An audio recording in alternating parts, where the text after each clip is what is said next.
হযরতে হানজালা রাদিয়াল্লাহু তাআলা আনহু বাসর ঘরে বিবিকে নিয়ে বাসর করলেন। কি এক আনন্দের দিন হযরতে হানজালা রাদিয়াল্লাহু তাআলা আনহু বাসর শেষ করেছেন। ফরজ গোসল করবেন সকালবেলা, গোসল করার জন্য তিনি কাপড় নিয়ে রওনা হয়েছে। হঠাৎ হযরতে হানজালার কানে আওয়াজ ভেসে আসে, কে যেন বলতেছে, তোমরা কে কই গেলা গো? মুহাম্মদ উহুদের ময়দানে শহীদ হয়ে গেছে, নবীজি আমার শহীদ হয়ে গেছে। এই খবর হযরতে হানজালার কানে, আর এই খবরটাই বা কেন রটায়? এ আমার বাজান, আপনারা জানেন না উহুদের ময়দানে যতজন সাহাবী শহীদ হয়েছেন, এই শহীদ হওয়া সাহাবীদের ভিতরে একজন সাহাবীর নাম হযরতে মুসআব ইবনে উমাইর রাদিয়াল্লাহু তাআলা আনহু। এই মুসআব ইবনে উমাইর রাদিয়াল্লাহু তাআলা আনহুর চেহারাটা নবী মুহাম্মদুর রাসূলুল্লাহর সামনে দাঁড়াইতেন, মনে হয় যেন নবী মুহাম্মদুর রাসূলুল্লাহর একটা ফটোকপি হিসাবে মুসআব ইবনে উমাইরকে দেখা যেত। সুবহানাল্লাহ। এই মুসআব ইবনে উমাইর তিনি ছিলেন মক্কার একজন মডেল, মক্কার যুবকদের আইডল। যুবকরা যার ফ্যাশনকে সবাই ফ্যাশন হিসাবে মেনে নিত। দেখেন এই যুগে কেউ নায়ককে ফ্যাশন মানে, কেউ গায়ককে ফ্যাশন মানে, মডেল মানে। এই যুগে দেখবেন কেউ খেলোয়াড়কে ফ্যাশন মানে, কেউ বাবা দুনিয়ার হোমরা চোমরা নোংরা তারকাদেরকে ফ্যাশন মানে। হযরতে মুসআব ইবনে উমাইর কালিমা গ্রহণ করার আগে তিনি ফ্যাশন করে বেড়াতেন মক্কার জমিনে। মা বাবা বড় সম্পদশালী, তার চুলের কাটার স্টাইলে আলাদা, পোশাকের ডিজাইনে আলাদা। মুসআব ইবনে উমাইর চেহারাটা প্রায় আমার নবীর সাথে সেম চেহারা, নবীর মতোই দেখা যায়। তার মানে চেহারার দিক দিয়েও একজন মানানসই একটা পুরুষ। এই মুসআব ইবনে উমাইর ইসলাম যখন গ্রহণ করছে, মা ঘর থেকে ধাক্কা বের করে দিচ্ছে। এ মুসআব, আমি মা তোর জন্য এত কষ্ট করেছি, এক পোশাক করে আমি এক সপ্তাহ বেশি পরাই নাই, আমি মা এত কিছু করলাম, আর আজকে আমার অনুমতি ছাড়া মুহাম্মদের কালিমা পড়লি, হয়তো মুহাম্মদের ধর্ম ছাড়বি, না হয়তো আমার ঘর ছাড়বি। এই মুসআব এত বড় শৌখিন একটা ছেলে, এই মুসআব মায়ের ঘর ছাইরা দিছে, বাবা ছাইরা দিছে। বাবাই বলছে না তোরে সম্পদ দিব না, বের হয়ে যা। মুসআবের থাকার জায়গা নাই। এত বড় একটা মডেল, এত বড় একটা যুবকদের আইডল একটা সন্তান, যারা যুবকরা সব সময় ফলো করে। এই মুসআব যখন হিজরত করলেন, খালি হাত পায়ে পোশাক নাই, শুধু একটা পশমি কাপড় ছিল গায়ে চাদরের মতো। মুসআব হিজরত করে মদিনায় গেছে। একদিন খাইলে পরের দিন খাবারের কোনো খবর থাকে না। ওই একটা কাপড় দিয়ে যেখানে খুশি সেখানেই রাত, সেখানেই কাজ, ঘরে খাবার নাই। ইসলামের মমতা, নবীর প্রেম দিলে ঢুকছে, দুনিয়ার সব তার কাছে তুচ্ছ হয়ে গেছে। ঘর বাড়ি বিলাসিতা বলতে মুসআবের কিছু নাই। সহজ করে বলি, এই মুসআব ইবনে উমাইর রাদিয়াল্লাহু তাআলা আনহু তিনিও অংশগ্রহণ করেছেন উহুদের যুদ্ধে। উহুদের যুদ্ধে অংশগ্রহণ করার পর এক কাফেরদের এক সর্দার হযরতে মুসআব ইবনে উমাইরকে বর্ষা মেরে তরবারি দিয়ে তার গর্দানকে দ্বিখণ্ডিত করে দেয়, হযরতে মুসআবকে শহীদ করে দেয়। ওরা দেখছে যে মুহাম্মদের মতো দেখা যায়, ওই যে বলছিলাম চেহারাটা প্রায় সেম। এই জন্য যে তাকে মারছে সে একটা চিৎকার মেরা তরবারি উঠায়া বলে, কদ কুতিলা মুহাম্মদ কি হয়ে গেছে? শহীদ হয়ে গেছে। অথচ নবী শহীদ হয় নাই, নবীর সাহাবী কে শহীদ হয়েছে? মুসআব ইবনে উমাইর রাদিয়াল্লাহু তাআলা আনহু শহীদ হয়েছে। এই মুসআবের হালাত কেমন সংক্ষেপে বলি। এ আমার বাবা, মুসআব শহীদ হয়ে গেছে, এই খবর সব জায়গায় ছড়ায় গেছে। সাহাবায়ে কেরামের চোখ দিয়া পানি পড়তেছে, গোটা মদিনায় কান্নার রোল পড়ে গেছে। মা তার সন্তানকে দুধ পান করানো বন্ধ করে দিয়েছে। সব জায়গায় শোকের ছায়া নেমে এসেছে যে নবী মুহাম্মদ দুনিয়ায় নাই। ওই অবস্থায় ওই যে নবীর একজন প্রিয় সাহাবী হযরতে হানজালা সবে জুফাফ, এ বাবা বাসর ঘর করেছে, ফজরের সময় নামাজের আগে গোসল করবে, নামাজ পড়বে। ইতিমধ্যে কে যেন রাস্তা দিয়া যার বলতেছে, কে কোথায় আছে গো? কদ কুতিলা মুহাম্মদ শহীদ হয়ে গেছে। কে যেন আওয়াজ দিয়া বলতেছে, রাস্তা দিয়া যায় আর আওয়াজ দিয়া যায় নবী শহীদ হয়ে গেছে।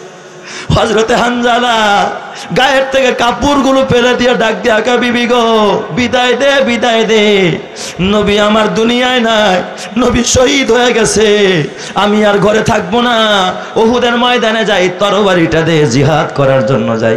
মাত্র নববধূরে ঘরে আনছে এমন একটা বিবিরে রাইখা তারপরে জিহাদের ময়দানে রওনা।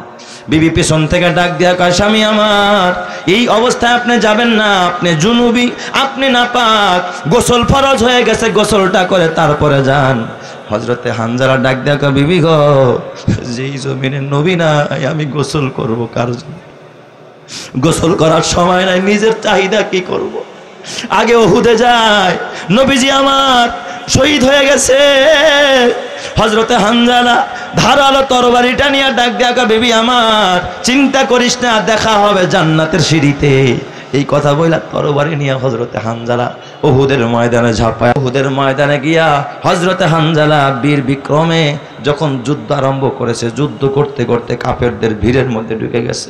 নিজের জীবনের মায়া নাই যে নবী তো আর দুনিয়ায় নাই, বাইচা থাকে লাভ কি? কাফেরেরা অতর্কিত হামলা চালায়া হযরতে হানজালা রাদিয়াল্লাহু তাআলা আনহুকেও শহীদ করে দেয়। হযরতে মুসআবও শহীদ হয়ে যায়, হানজালাও শহীদ হয়ে যায়। যুদ্ধের শেষে আল্লাহর নবী সাহাবীদেরকে ডাক দিয়া কয়, এ সাহাবীরা কে কোথায়, আসো আসো, আমার শহীদ হওয়া সাহাবায়ে কেরামের লাশগুলো তোমরা একত্রিত করো, আর যারা আহত হয়েছেন তাদের দেহগুলো আলাদা করো। সব শহীদদের লাশগুলো একত্রিত করেছেন। আল্লাহর নবী ডাক দিয়া কয়, সাহাবীরা খবরদার খবরদার, শহীদদেরকে তোমরা গোসল দিবা না। এই রক্তমাখা দেহ সহ শহীদদেরকে যারা উহুদের ময়দানে গেছেন, হজ করতে গেছেন, শুহাদায়ে উহুদের কবর এক জায়গার মধ্যে গণকবর, সাহাবায়ে কেরামকে গোসল ছাড়া ওই রক্তমাখা কাপড় সহ ওই জায়গায় দাফন করা হয়। কারণ শহীদরা কিয়ামতের ময়দানে যখন দাঁড়াবে, তারা এই রক্তমাখা দেহ নিয়ে আল্লাহর সামনে দাঁড়াবে।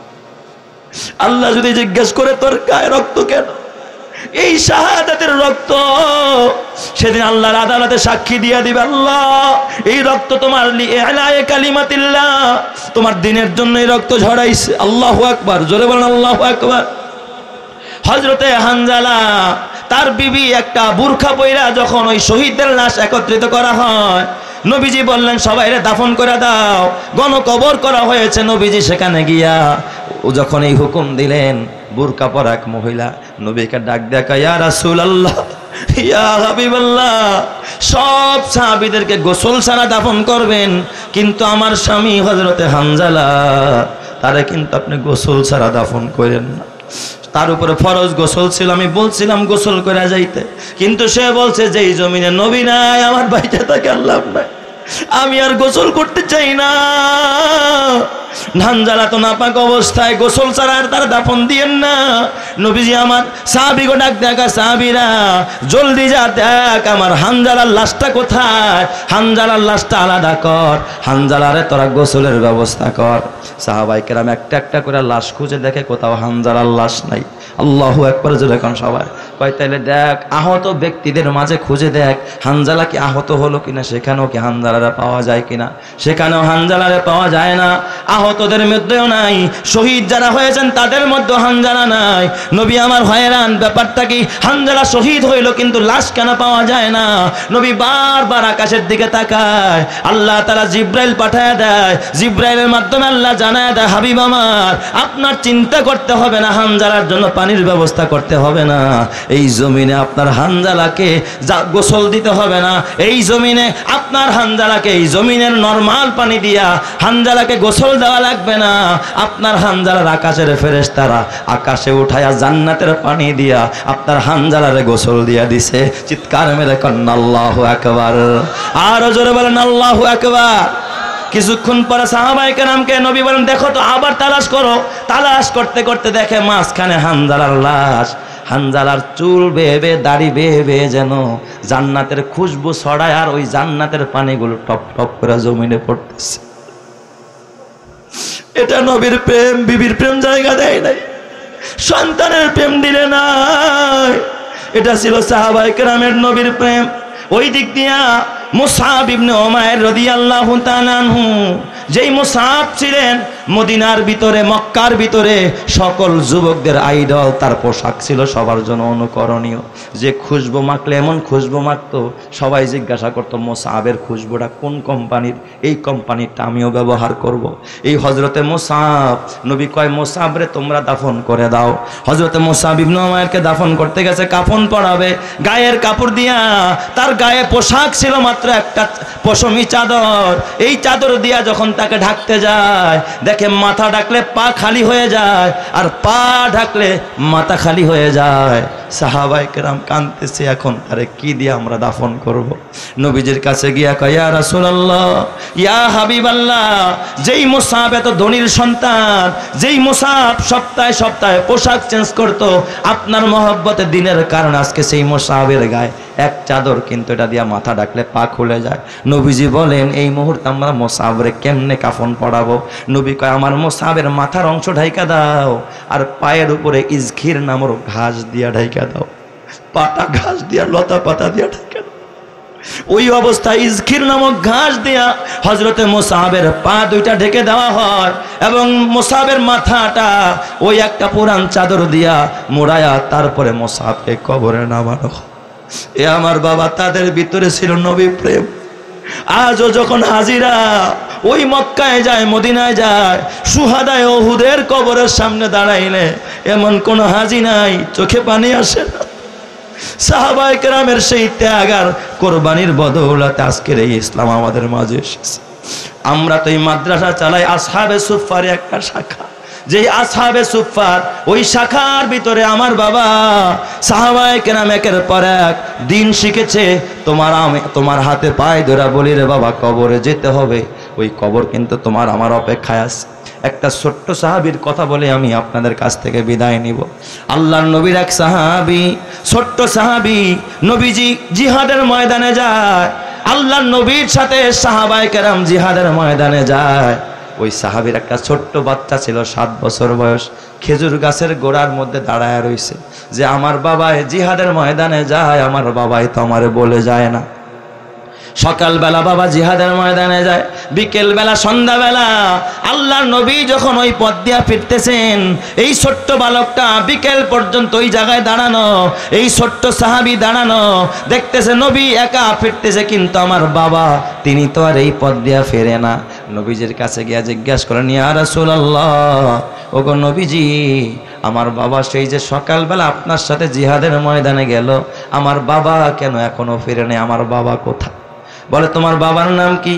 সাহাবী যখন বাবার নাম বললেন, নবীজি অমনি চোখের কোটা পানিতে ভরে যায়।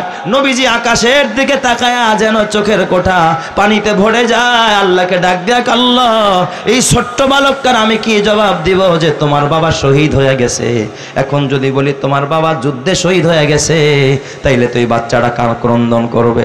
ওই সাহাবী ডাক দেয়া, ইয়া রাসূলুল্লাহ, আপনি বলেন আমার বাবা কোথায়? আমার বাবা কেন আসে না? এই দুনিয়ায় আমার মা নাই, আমার মা মারা গেছে, আমার কোনো ভাই নাই, আমার ঘরে দেখার কেউ নাই, আমি আমার বাবারা নিয়ে রাতের বেলা ঘুমাই, আমার বাবা আমার খানা মুখে তুলে দেয়, সকাল থেকে আমি এই গাছের নিচে দাঁড়ানো। নবীজি বেলাটা সন্ধ্যা হয়ে যায়, বেলা ডুবে যায়, আমি এখন কার কাছে গিয়ে আশ্রয় নিব? আমার বাবা কেন এখনো আসে না? নবীজি দুঃখে, নবীজির চোখ বেয়ে পানি পড়তেছে, ডাক দেয়া, সাহাবী রে, ও সাহাবী শোনো, তোমার বাবা যুদ্ধের ময়দানে যুদ্ধ করতে গিয়া তোমার বাবা শহীদ হয়ে গেছে। সাহাবী, ছোট্ট সাহাবী কাঁদতেছে, ইয়া রাসূলুল্লাহ, আমার বাবা শহীদ হয়ে গেছে, কিন্তু আমার আফসোস নাই, আল্লাহ নিয়ে গেছে। কিন্তু নবীজি, আমার বাবা তো বিদায় কালে একবার আমারে বলে গেল না, আমি কার কাছে থাকবো, কোথায় থাকবো, কি খাবো, আমার বাবা একটু খবরও নিয়ে গেল না। এই রাতের বেলা আমি কারে ধরে ঘুমাবো? আমার বাবা ছাড়া আমারে কে আদর করবে? নবীজি অমনি তারে জড়ায় ধরে কয়, ও সাহাবী, তুই চিন্তা করিস না, তোর বাবা তো তোর থেকে তোর নবীরে বেশি ভালোবাসে, আল্লাহরে বেশি ভালোবাসে। তোরে জিজ্ঞাসা করতে গেলে, বলে যেতে গেলে দেরি হয়ে যাবে, তোর বাবা জিহাদে গিয়া শহীদ হয়ে গেছে, তুই চিন্তা করিস না। আজ থেকে আমি মুহাম্মদ তোর পিতা হয়ে গেলাম, আমি মুহাম্মদ তোরে খানা খাওয়ায় দিব, আমি মুহাম্মদ তোরে ধরে ধরে তারপরে রাতের বেলায় ঘুমাবো। চিৎকার মেরে কন্না আল্লাহু আকবার। আমার পাগল মন ওই মদিনার প্রেমে পড়েছে, বলো পাগল মন ওই মদিনার প্রেমে পড়েছে। ওই মদিনা এই মনকে, ওই মদিনা ওই মদিনা এই মনকে বন্দি করেছে, বলো পাগল মন ওই মদিনার প্রেমে পড়েছে, বলো পাগল মন ওই মদিনার প্রেমে পড়েছে। জানি না ওই মদিনায় কি আছে মধু, মদিনা মদিনায় আমায় করেছে জাদু। জানি না ওই মদিনায় কি আছে মধু, মদিনা মদিনায় আমায় করেছে জাদু। বিশ্বজাহান নবীর প্রেমে, বিশ্বজাহান নবীর প্রেমে পাগল হয়েছে, বলো পাগল মন ওই মদিনার প্রেমে পড়েছে, বলো পাগল মন ওই মদিনার প্রেমে পড়েছে। ওই মদিনা এই মনকে, ওই মদিনা ওই মদিনা এই মনকে বন্দি করেছে, বলো পাগল মন ওই মদিনার প্রেমে পড়েছে। নবী আমার জানের জান, আমার প্রাণের প্রাণ, নবীজিকে দেখার তরে মন করে আনচান। নবী আমার জানের জান, আমার প্রাণের প্রাণ, নবীজিকে দেখার তরে মন করে আনচান। বিশ্বজাহান নবীর প্রেমে, বিশ্বজাহান নবীর প্রেমে পাগল হয়েছে, বলো পাগল মন ওই মদিনার প্রেমে পড়েছে। ওই মদিনা এই মনকে বন্দি করেছে, বলো পাগল মন ওই মদিনার প্রেমে পড়েছে। আল্লাহ ওই নবীর প্রেম, মদিনার প্রেম আমাদের দিতে দান করো, জোরে কান আমিন। আমার নবীর পরে তাফসীরের জগতে যার শ্রেষ্ঠত্ব, সুবহানাল্লাহ, জোরে কান সবাই। এই রঈসুল মুফাসসিরিন আব্দুল্লাহ ইবনে আব্বাস রাদিয়াল্লাহু তাআলা আনহু এই আয়াতের শানে নজুল বয়ান করছে। খেয়াল করেন কথাটা। মক্কার কাফেরেরা, মক্কার পত্তলিকেরা যারা মূর্তির পূজারী, এই মূর্তি পূজারীরা, মুশরিকেরা, পত্তলিকেরা, ওরা কাবা শরীফের মধ্যে কিছু মূর্তি প্রতিস্থাপন করেছে কাবা ঘরের ভিতরে। তবে এই মূর্তিগুলো বানায় স্বাভাবিক রাখে নাই, মূর্তির কানে দুল পড়াইছে। কানে কি পড়াইছে? দুল। নাকে ফুল ঢুকাইছে। কানে দুলও আছে, নাকে ফুলও আছে, হাতে বালাও আছে, গলায় মালাও আছে, সব লাগায় শাড়ি পরায়া সুসজ্জিত করে। এরপর আবার এই মূর্তিগুলোর সামনে তারা কিছু বন্য মুরগি আছে, এই মুরগির কিছু ডিম ভোগ হিসাবে দেয়, কিছু কলা, অন্যান্য কিছু আসবাব সেখানে দিয়ে তারপর এরা পূজা অর্চনা করে। এই মূর্তির সামনে কি করত? মাথা নত করত। তো নবী আলাইহিস সালাম যখন দেখলেন যে মূর্তি পূজারীরা, এই মক্কাবাসী যারা পত্তলিক, তারা মূর্তির সামনে মাথা নত করে, আব্দুল্লাহ ইবনে আব্বাস এই শানে নজুল লিখেছেন, উনি এই তাফসীর করেছেন। তখন নবীজি বলেন, আরে তোমরা তো সেই আমাদের পূর্বপুরুষ ইব্রাহিম আলাইহিস সালাম এবং ইসমাইল আলাইহিস সালামের যে তরিকা, তোমরা সেই তরিকা বিবর্জিত কাজ তোমরা কেন করতেছ? মূর্তির পূজা করা তো ইব্রাহিম খলিলের কি নয়? তরিকা নয়। মূর্তির সামনে ভোগ দেওয়া, মূর্তির কানে দুল পড়ানো, নাকে ফুল পড়ানো, গলায় মালা পড়ানো, হাতে বালা পড়ানো, এটা তো আল্লাহ পাওয়ার কোনো কি নয়, রাস্তা নয়। তোমরা মূর্তির সামনে কেন মাথা নত করতেছো? এই কাজগুলো তোমরা কেন করো? তখন ওই মূর্তির পূজারীরা, তখন ওই মহল্লার ভিতরে যারা মুশরিক ছিল এবং যারা পত্তলিক ছিল, তারা এক কথায় বলল, মোহাম্মদ আসলে বিষয়টা তুমি বুঝতেছো না মোহাম্মদ, তুমি বুঝলে আর এই প্রশ্ন আমাদেরকে করতে না। কয় তাহলে বলো কেন তোমরা এই মূর্তির সামনে মাথা নত করো, কেন তাকে সেজদা দাও?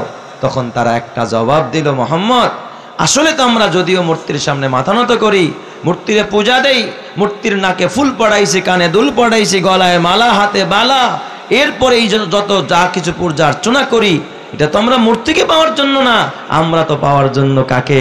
আল্লাহকে। এর দ্বারা আমরা আল্লাহকে খুশি করতে চাই, আল্লাহর ভালোবাসা পাইতে চাই, আল্লাহকে রাজি করতে চাই, আল্লাহরে খুশি করতে চাই। বলেন তো ইহুদিরাও তাদের টার্গেট কাকে রাজি করা? আল্লাহকে। খ্রিস্টানদের টার্গেট কাকে রাজি করা? আল্লাহকে। ইহুদিরা আল্লাহকে রাজি করতে গিয়া ওজায়ের নবীরে ভালোবাসতে বাসতে তারা আল্লাহর পুত্র বানায় ফেলছে, ঠিক কিনা? ওয়াকালাতিল ইয়াহুদু উযাইর ইবনুল্লাহ। ইহুদিরা উযাইর নবীরে মহব্বত করতে করতে আল্লাহ কি বানাইছে? পুত্র বানাইছে। নাউজুবিল্লাহ বলেন সবাই। ওয়াকালাতিন নাসারাল মাসীহ ইবনুল্লাহ। আর খ্রিস্টানরা ঈসা নবীরে ভালোবাসতে গিয়া, কেন ভালোবাসে? আল্লাহ পাইতে চায়। ভালোবাসতে গিয়া এক পর্যায়ে তাকে খোদা বানাইছে, খোদার পুত্র বানিয়ে দিয়েছে। নাউজুবিল্লাহ সবাই। ওরা কয় মুহাম্মদ তুমি তো বুঝো না, এই বুদ্ধি তোমার নাই। আমরা মূর্তিরে যদিও সেজদা দেই, আসলে তো মূর্তিরে সেজদা দেই না, মূর্তিরে সেজদা দিয়ে আল্লাহর ভালোবাসা চাই। নাউজুবিল্লাহ সবাই। আরো জোরে কর নাউজুবিল্লাহ। আমার আল্লাহ ওই সময় কাবার হেরেমে আল্লাহ তাআলা তার বন্ধুরে পাঠায় দেয়। বন্ধুর কাছে জিব্রাইলে পাঠায় দেয়, জিব্রাইল কইরে জলদি যা আমার বন্ধুরে জানায় দে এই মক্কার পত্তলিকেরা, মক্কার মূর্তির পূজারীরা মূর্তি পূজা দিয়া মূর্তির সামনে মাথা নত করে সেজদা দিয়ে আমি আল্লাহ পেতে চাই। তাদেরকে জানায় দে মূর্তির সামনে মাথা নত করে আল্লাহ পাওয়া যায় না, পূজা কইরা আল্লাহ পাওয়া যাবে না, গরু নিয়া বাবার দরবারে গিয়ে আল্লাহ পাওয়া যাবে না, মাজারে সেজদা দিয়ে আল্লাহ পাওয়া যাবে না, দাড়ি কামাইয়া আল্লাহ পাওয়া যাবে না, ওরসের নামে নাচানাচি করে আল্লাহ পাওয়া যাবে না। আল্লাহ পাওয়ার রাস্তা আল্লাহ বলে দিলেন, কুল ইন কুনতুম তুহিব্বুনাল্লাহ। হে দুনিয়ার মানুষ, তোমরা যদি আল্লাহকে ভালোবাসতে চাও, আল্লাহর মহব্বত পাইতে চাও, আল্লাহর প্রেম হাসিল করতে চাও, হে নবী আমার আপনি বলে দিন ফাত্তাবিউনি, তোমরা আমার ইত্তেবা করো, আমার অনুসরণ করো, আমি মুহাম্মাদের অনুকরণ করো, আমি মুহাম্মাদের আদর্শ মানো, আমি মুহাম্মদ যা করতে বলি তা করো, আমি মুহাম্মদ যেইভাবে চলি সেইভাবে চলো, আমি মুহাম্মদ যেইভাবে খাই ওইভাবে খাও, আমি মুহাম্মদ যেইভাবে দাঁড়িয়ে রাখি তোমরাও সেইভাবে দাঁড়িয়ে রাখো, আমি মুহাম্মদ যেইভাবে টুপিটা মাথায় দেই ওইভাবে টুপিটা মাথায় দাও, আমি মুহাম্মদ যেইভাবে সালাত আদায় করি ওইভাবে তোমরাও সালাত আদায় করো, আমি মুহাম্মদ যেইভাবে হালাল খানা খাই তোমরাও হালাল খানা খাও, আমি মুহাম্মদ যেইভাবে পরিবার চালাই তোমরাও সেইভাবে পরিবার চালাও। তার মানে আমি মুহাম্মদ ব্যক্তি জীবন, পারিবারিক জীবন, সামাজিক জীবন, অর্থনৈতিক জীবন, রাজনৈতিক জীবন আমি মুহাম্মদ যেমনে চালাই এই আমার অনুকরণ করো। ফাত্তাবিউনি, প্রতিটা ক্ষেত্রে আমাকে অনুসরণ করো, তাহলে ইউহিব্বুকুমুল্লাহ, আল্লাহ তাআলা তোমাদেরকে বন্ধু বানায় নিবে। চিৎকার মেরে কন্না আল্লাহু আকবার। তাহলে আল্লাহর ভালোবাসা পাইতে হলে মাজারে গিয়া পাওয়া যাবে না, খাজার কাছে গিয়া পাওয়া যাবে না, গরু নিয়া দরবারে দৌড়ায়া আল্লাহর ভালোবাসা পাওয়া যায় না, মূর্তির সামনে মাথা নত করে আল্লাহ পাওয়া যায় না, এই আমার বাবা নারী পুরুষ একাকার হয়ে ওরসের নামে আল্লাহ পাওয়া যায় না। আল্লাহ যদি পাইতে হয় রসুলের তরিকা মানার কোনো বিকল্প নাই। কথা ঠিক না বেঠে কি জোরে কর? আল্লাহর রসুলের অনুসরণ করলে কাকে পাওয়া যায়? আল্লাহ পাওয়া যায়, আল্লাহর মহব্বত হাসিল হয়। এই জন্য আল্লাহ তাআলা জানায়া দিলেন, উম্মতেরা, ও আমার গোলামেরা, তোমরা যদি আমি আল্লাহকে পেতে চাও, আমার ভালোবাসা অর্জন করতে চাও, ফাত্তাবিউনি, আমার রসুলের ইত্তেবা করো। রসুলকে দিয়ে আল্লাহ বলে আমার ইত্তেবা করো। যদি আল্লাহর রসুলের ইত্তেবা আমরা করতে পারি আমাদের দুইটা লাভ হবে। কয়টা লাভ? দুইটা লাভ। এক নম্বর লাভ হবে, আল্লাহ বললেন ইউহিব্বুকুমুল্লাহ, আল্লাহ তোমাদেরকে ভালোবাসবেন, আল্লাহ তোমাদেরকে বন্ধু বানায় নিবেন। আমি বন্ধু বানাবো না, বরং আল্লাহ উল্টা আমারে বন্ধু বানায় নিবে। আল্লাহ শুধু বন্ধু বানাবে না, তখন আল্লাহ হবে আশিক, আমরা হব মাশুক, আল্লাহ হবে প্রেমিক, আমরা হব প্রেমিকা। আল্লাহ নিজে আমাদেরকে ভালোবাসবেন, শুধু ভালোবাসবেন তা না, আর আল্লাহ তাআলা কোনোদিন গুনাহগার মানুষকে ভালোবাসতে পারে না। আল্লাহ কয় যেহেতু ভালোবেসেই ফেলেছি, এই জন্য আরেকটা পুরস্কার দিব, ওয়ায়াগফির লাকুম যুনুবাকুম। বান্দা, যেই গুনার কারণে তোরা আমার কাছে অপছন্দের হয়ে গেছস, যেহেতু বন্ধু বানায় নিছি আমি, ওয়ায়াগফির লাকুম যুনুবাকুম, তোর জিন্দেগির তামাম গুনাহগুলোকে মাফ করে দিব। চিৎকার মেরে কন্না আল্লাহু আকবার।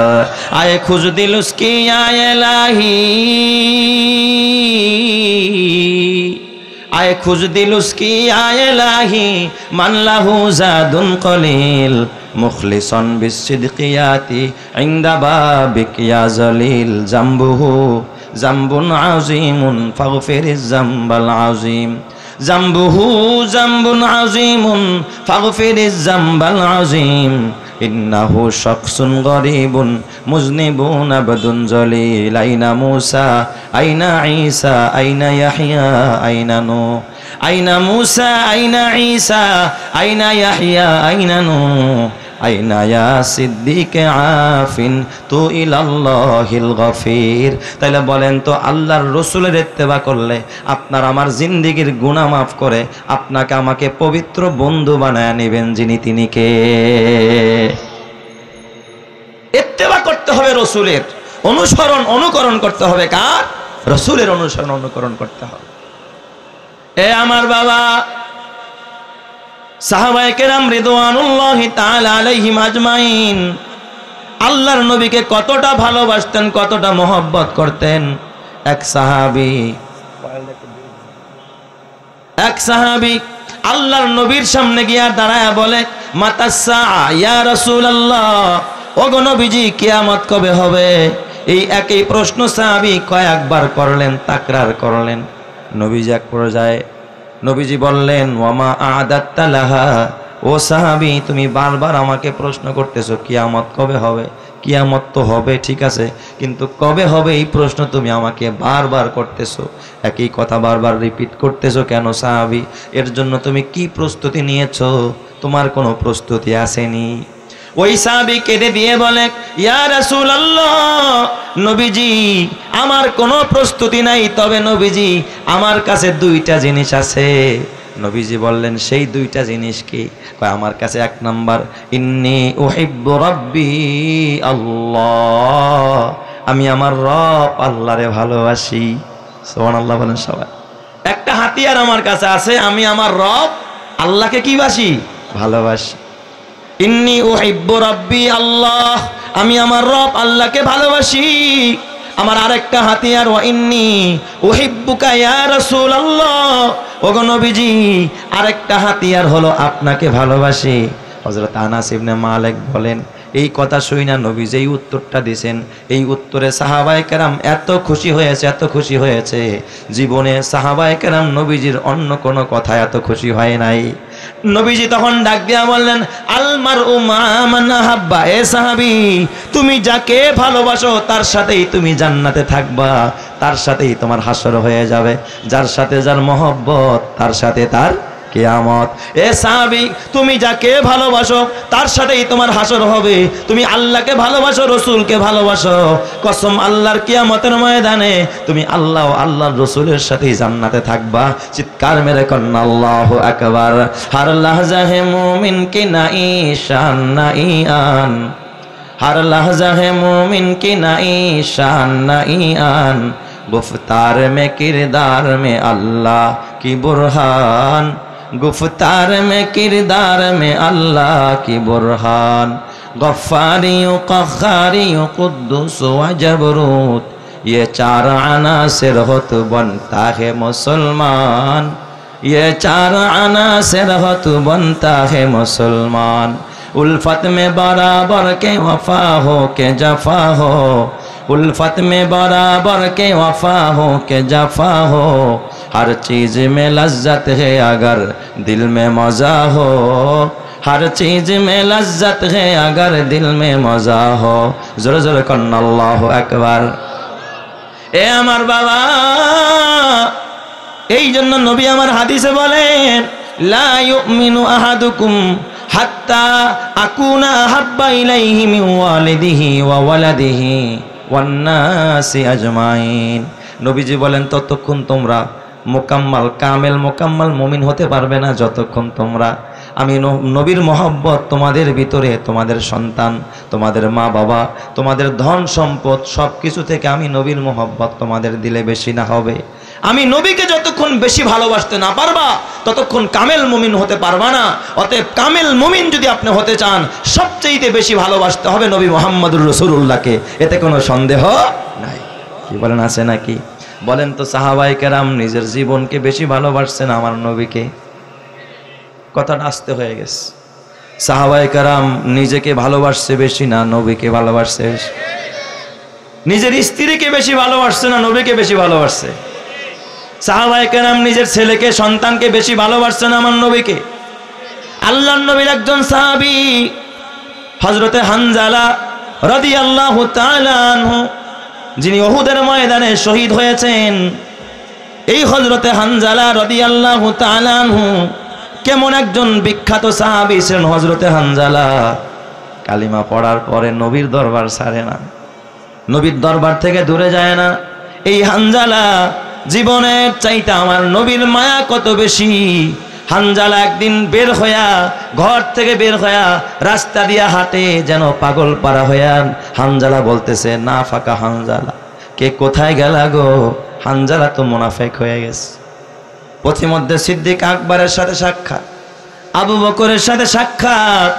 আবু বকর ডাক দিয়া কয়, লিমা ইয়া হানজালা, ও হানজালা তুমি এই ধারণা কেন করতেছো যে তুমি মুনাফিক হয়ে গেছো?